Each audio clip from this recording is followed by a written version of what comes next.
আবারও new video নিয়ে আপনাদের সামনে হাজির হলাম। তো আজকের এই ভিডিওটা হতে যাচ্ছে অনেক ইন্টারেস্টিং। তো এই ভিডিওতে আমরা ইনকিউবেটর বানানো দেখাবো। আর যারা আপনারা ইনকিউবেটর চিনেন তারা তো চিনেন, আর যারা চিনেন না তাদের উদ্দেশ্যে বলছি। তো ইনকিউবেটর হলো কৃত্রিমভাবে ডিম থেকে বাচ্চা ফোটানোর যে যন্ত্র এটা। তো আমরা আজকের ভিডিওতে এই ইনকিউবেটর বানানো আপনাদেরকে দেখাবো। তো গাইস, যদি ভিডিওটা ভালো লাগে তাহলে অবশ্যই লাইক করবেন, সাবস্ক্রাইব করবেন এবং কমেন্ট করে জানাবেন পরবর্তী ভিডিও কি চান। এইরকম একটা বয়ম। তো এই বয়মের ভিতরে দেখতে পাচ্ছেন আমি অ্যালুমিনিয়াম ফয়েল দিয়ে মুড়িয়ে নিয়েছি। আপনাদের কাছে অ্যালুমিনিয়াম ফয়েল না থাকলে আপনারা কিটক্যাট বা ডেইরি মিল্কের ভিতরে যে ফয়েল থাকে ওইটা দিয়েও মুড়িয়ে নিতে পারেন। তো এভাবে মুড়িয়ে নেবেন খুব ভালো করে।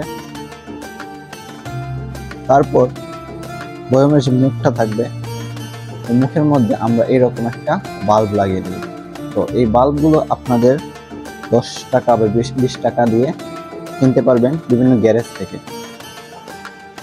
সিএনজি গ্যারেজ বা বাইকের গ্যারেজ থেকে আপনারা পেয়ে যাবেন। এটা খুব সহজে দেখতে পাচ্ছেন। এটাকে এভাবে লাগিয়ে নিব।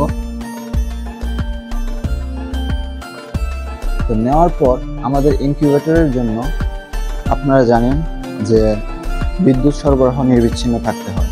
তো এর জন্য আমাদের লাগবে একটি আইপিএস।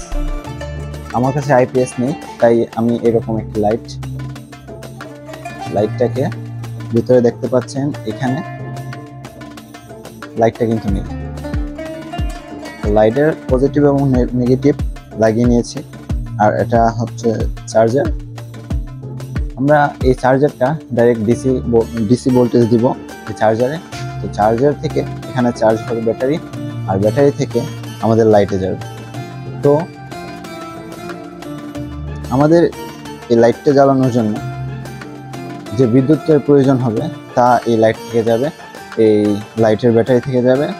আর লাইটের ব্যাটারি থেকে যখন যাবে তখন যদি বিদ্যুৎও চলে যায়, আপনাদের যদি 1 ঘন্টা বা 2 ঘন্টার মতন বিদ্যুৎ না থাকে, তাহলে এই লাইট থেকে আপনাদের কারেন্ট ওইখানে যাবে।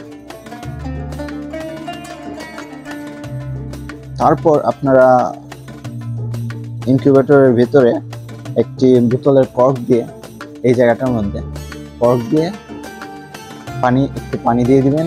আর সাইডে আপনারা কোয়েল পাখির ডিম 5টা বা 6টা দিতে পারেন। আর নিচে যদি পারেন তাহলে কাগজ বা কাপড় বা খড় কেটে টুকরো টুকরো করে দিয়ে দিতে পারেন। তো এভাবেই প্রায় 17 দিন পরে আপনাদের কোয়েলের ডিম থেকে বাচ্চা ফুটবে। তো গাইস, আজকের ভিডিওটি কেমন লাগলো আপনারা অবশ্যই জানাবেন।